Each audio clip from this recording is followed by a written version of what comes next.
Daily lesson plan का second है management प्रबंध। सेम फॉर्मेट रहेगा। इसमें 3 शिक्षण बिंदु रहेंगे, जैसे कि प्रबंध के उद्देश्य, प्रबंध के कार्य, प्रबंध की विशेषताएं। उद्देश्यों में वो 6 ही टॉपिक आएंगे, जैसे कि ज्ञानात्मक, अवबोधात्मक, ज्ञानोपयोग, कौशलात्मक, अभिवृत्ति, अभिरुचि। हम फर्स्ट लेसन प्लान में देख ही चुके हैं कि हमें कैसे फॉर्मेट और कैसे क्या लिखना है। तो एज इट इज़ ये रहेगा, सिर्फ टॉपिक चेंज हो जाएगा, जिसमें मैंने डाल दिया है प्रबंध।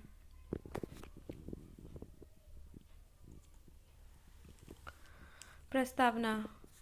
हर टॉपिक की प्रस्तावना तो अलग बनती ही है। तो सबसे पहले किसी भी कार्य को करने से पहले हम क्या करते हैं, तो नियोजन करते हैं।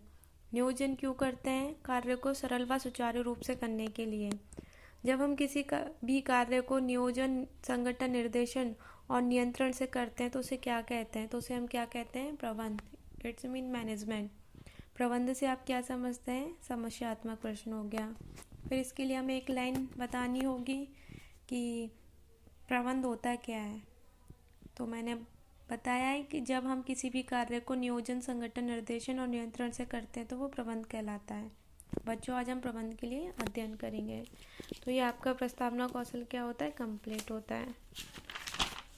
उसके बाद जो आता है आपका फर्स्ट शिक्षण बिंदु आता है, जैसे कि मैंने लिया है पहले प्रबंध के उद्देश्य हैं। तो आप देख सकते हैं, विद्यार्थी प्रबंध के उद्देश्य का प्रत्यय स्मरण करेंगे। जब हम किसी कार्य को नियोजन, संगठन, निर्देशन से करते हैं तो उसे क्या बोलते हैं हम? प्रबंध। प्रबंध के गुणों से आप क्या समझते हैं? समस्यात्मक प्रश्न। फिर आपका ये पैराग्राफ है, जैसे कि प्रबंध इन कार्यों को प्राप्त उद्देश्यों में प्रवर्तित कर देता है तथा इन उद्देश्यों को प्राप्त करने का मार्ग निर्धारित करता है। इनसे सम्मिलित है समस्या को समाधान, निर्णय लेना, योजनाएं बनाना, बजट बनाना, दायित्व निश्चित करना एवं अधिकारों का प्रत्योजन करना। ये क्या होते हैं? आपके मैनेजमेंट के उद्देश्य होते हैं।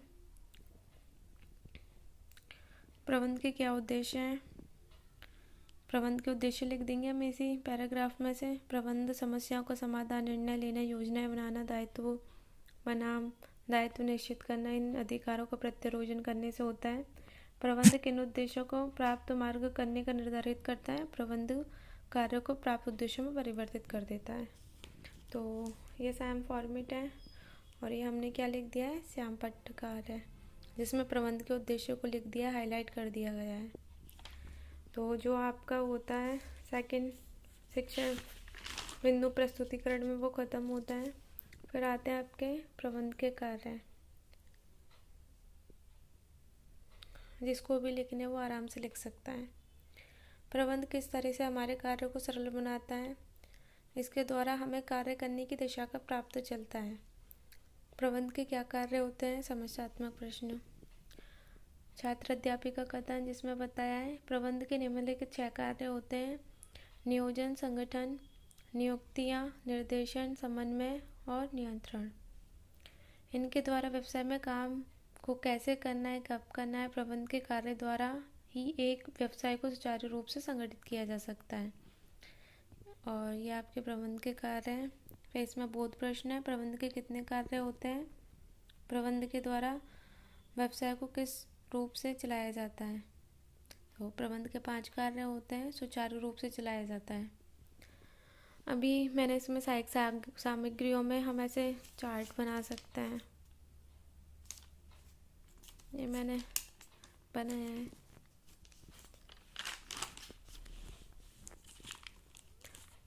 प्रबंध की विशेषताएं, इसमें मैंने ज्ञानात्मक में लिख दिया है विद्यार्थी प्रबंध की विशेषताएं। प्रबंध की विशेषताओं को प्रत्यय स्मरण करेंगे। प्रबंध को व्यवसाय क्यों कहा जाता है? प्रबंध को व्यवसाय इसलिए कहा जाता है क्योंकि इसके लिए विशिष्ट ज्ञान का होना आवश्यक है। प्रबंध की क्या क्या विशेषताएं होती हैं? ये समस्यात्मक प्रश्न में गया। छात्र अध्यापी का कथन, प्रबंध की महत्वपूर्ण विशेषताएं निम्न प्रकार हैं। प्रबंध के सिद्धांत गतिशील होते हैं क्योंकि चेंज होते रहते हैं। महत्वपूर्ण ये प्रबंध एक महत्वपूर्ण प्रक्रिया है। प्रबंध का निश्चित उद्देश्य होता है। प्रबंध कला व विज्ञान है। प्रबंध एक सामूहिक प्रक्रिया है, सामूहिक प्रयास है। तो इस स्टेटमेंट को देने के बाद विद्यार्थी इसको सुनेंगे और फिर इससे संबंधित बोध प्रश्न पूछे जाएंगे। प्रबंध के सिद्धांत कैसे होते हैं? प्रबंध के उद्देश्य कैसे होते हैं? प्रबंध के उद्देश्य निश्चित होते हैं। उसके बाद विधि, प्रविधि, सहायक सामग्री में प्रश्नोत्तर विधि, व्याख्यान विधि और प्रश्नोत्तर विधि है। ये ब्लैक बोर्ड पे हम हाईलाइट कर देंगे मेन पॉइंट्स को। प्रबंध के सिद्धांत लोचशील होते हैं, निश्चित उद्देश्य वाले होते हैं। ये प्रबंध कला व विज्ञान से जुड़े होते हैं और ये सामूहिक प्रयास को गतिरत करते हैं। उसके बाद आपके क्या आ जाएंगे? मूल्यांकन प्रश्न, जिसमें वस्तुनिष्ठ प्रश्न। नियोजन क्यों करते हैं? कार्य को सरल व सुचारू रूप से, कार्य को परिवर्तित के लिए, कला व विज्ञान के लिए, ज्ञान में वृद्धि के लिए। इसमें अति लघुरात्मक प्रश्न आप देख सकते हैं। जब हम कार्य को नियोजन, समन्वय, संगठन, निर्देशन, नियंत्रण से करते हैं तो उसे क्या कहते हैं?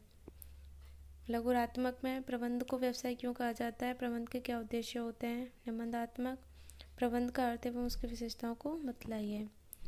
नेक्स्ट पेज पे वो ही सेम फर्स्ट लेसन की जैसे पर्यवेक्षक टिप्पणी और पर्यवेक्षक हस्ताक्षर आएंगे।